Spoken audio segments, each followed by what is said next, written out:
If you're a fan of buy now, pay later services, get ready for some changes.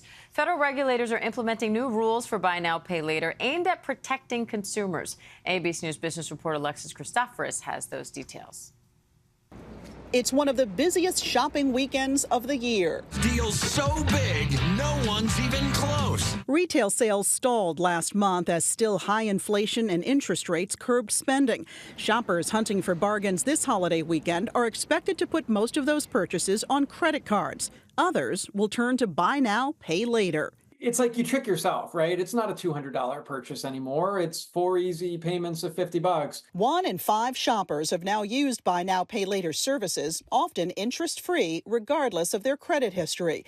But new rules from the Consumer Financial Protection Bureau meant to protect consumers and treat these loans more like credit cards. It's become too big to ignore. Federal regulators cracking down on lenders who will now be required to pause payments while they investigate a disputed charge, give refunds for returns or canceled services, and provide periodic billing statements.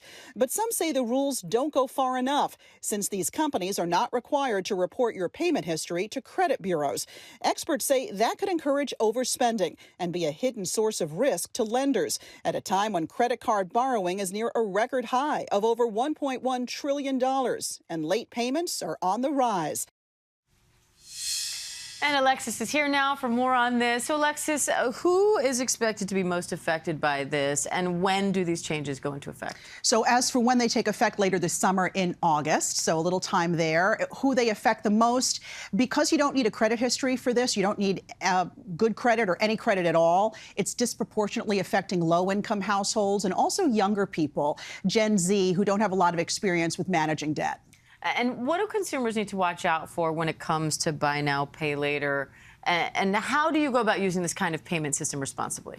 All right, so what you want to make sure is that you're not taking out many of these little micro loans at the same time because they have different due dates. It's very easy to forget the due date. You want to maybe sign up for auto pay to keep track of everything. And also these loans, depending on the lender and the length of the loan, remember, these used to be 4 to 6 week long loans. Now they can be months or even years long. You want to make sure that you read the fine print because a late or missed payment can incur hefty fees, and you can also be charged interest 30% or more. I found some of them close to 40%, so that can really add up. If you stay with payments, do they build toward your credit the way a credit card payment would? They don't. So one of the things that we talked about in the piece is one way that regulators can sort of wrap their arms around this is to require that lenders report to the credit bureaus. One, it helps the banks understand who they're lending to, but also if you are paying on time, you want to be rewarded for that good behavior. And right now, you're not adding or doing anything for your credit score if you pay on time. Interesting. All right, Alexis Christoforous, thank you. Sure.